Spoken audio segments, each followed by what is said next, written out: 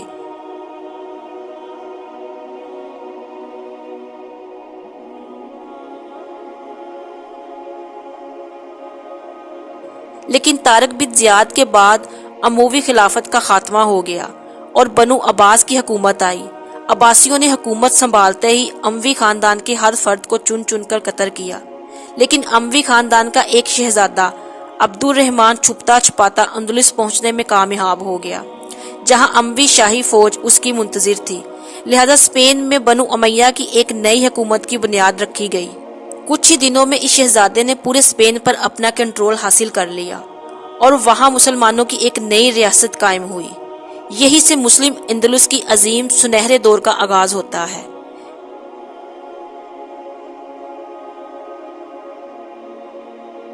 اس زمانے میں بے شمار عربی اور بربر لوگوں نے اندلس ہجرت کی۔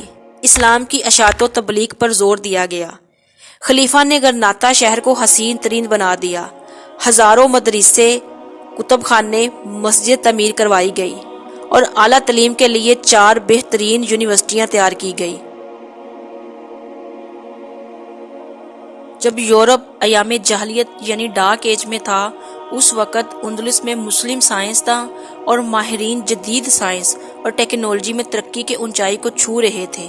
انسانی تاریخ میں سب سے پہلا کامیاب آپریشن اندلس کے مسلمان طبیب ابو القاسم نے کیا تھا۔ انہوں نے ہی سرجیکل آلات تیار کیے تھے۔ اندلسی سائنسداں عباس پہلے انسان تھے جنہوں نے انسانی تاریخ کی پہلی اڑان بھری اور ہوائی جہاز کے اسٹرکچر کو پیش کیا۔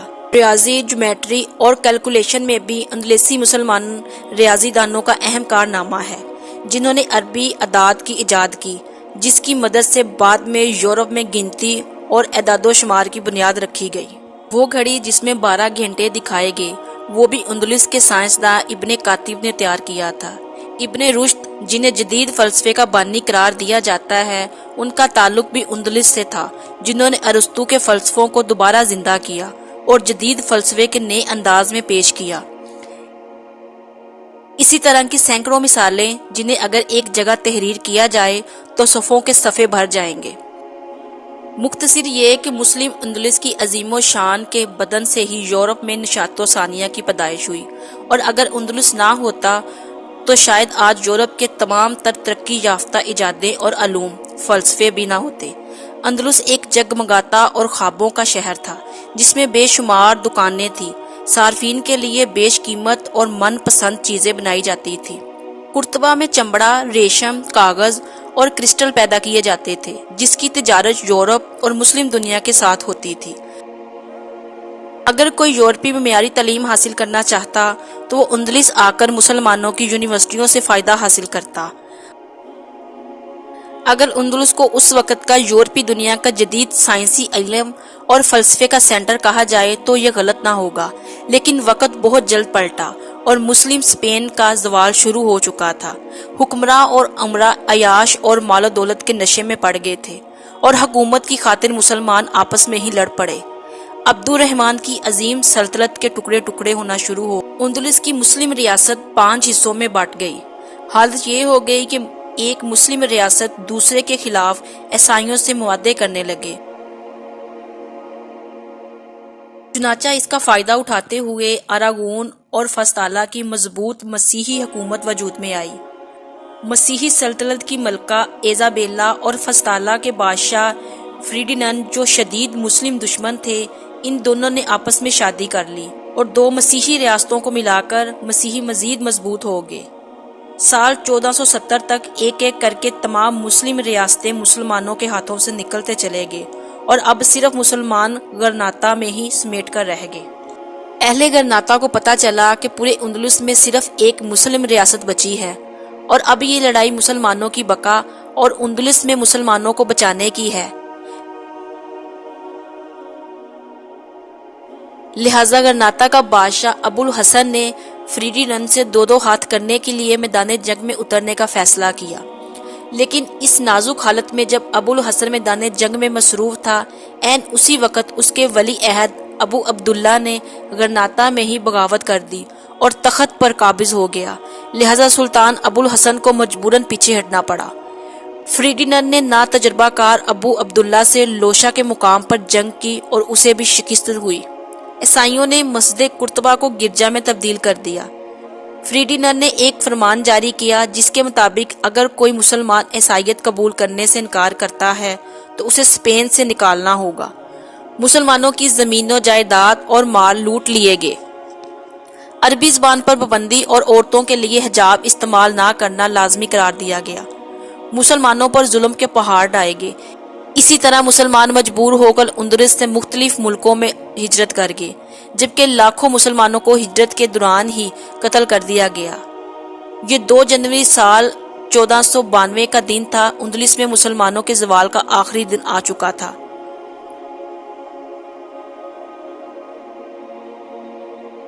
مسیحوں کا بادشاہ فریڈیننڈ اپنی ملکہ ایزابیلا کے ساتھ الحمرا کے دروازے تک پہنچ گیا۔ ابو عبداللہ نے اپنے آباء و اجداد کی قبریں کھودی اور ان کی ہڈیاں نکالی، انہیں صندوق میں بھرا، پھر خزانے اکٹھے کیے اور پھر خاندان کو ساتھ لیا اور الحمرا کی چابیاں لے کر باہر آئے۔ یہ وہ دن تھا جب تاریخ کروٹ بدل رہی تھی اور ایک ایسا المیہ جنم لے رہا تھا جو آج 530 برسوں بعد بھی دنیا کے ہر مسلمانوں کی آنکھوں کو گیلی کر دیتا ہے۔ 2 بادشاہ آمنے سامنے کھڑے ہو گئے۔ ایک بادشاہ وہ تھا جس کے آباء و اجداد نے 700 سالوں پہلے مسلمانوں کے ہاتھوں یہ سرزمین ہاری تھی، اور ایک بادشاہ وہ تھا جس کے آباء و اجداد نے اس زمین پر 782 سال حکومت کی تھی اور یورپ کو جدید مشینوں اور علوم کا تحفہ دیا تھا۔ یہ دونوں اپنے اپنے تاریخ کے بوجھ کو کاندھوں پر لاد کر ایک دوسرے کے سامنے کھڑے تھے۔ ہارے ہوئے مسلم بادشاہ نے الحمرا کی چابیاں فریڈیننڈ کو دینے کے لیے ہاتھ آگے بڑھایا تو 782 سال کے بوجھ نے اس کے ہاتھ لرزلا دیے اور چابیاں زمین پر گر پڑی۔ وہ عبداللہ چابیاں اٹھانے کے لیے جھکا، لیکن فریڈیننڈ نے اس کا ہاتھ پکڑ کر اسے روک دیا اور کہا، نہیں بادشاہ نہیں، الحمرا ایسی دولت ہے جس کے لیے ہم تمہارے قدموں میں جھکنے کے لیے بھی تیار ہیں۔ اور پھر دونوں بادشاہ ایک ساتھ جھکے اور چابیاں اٹھائی۔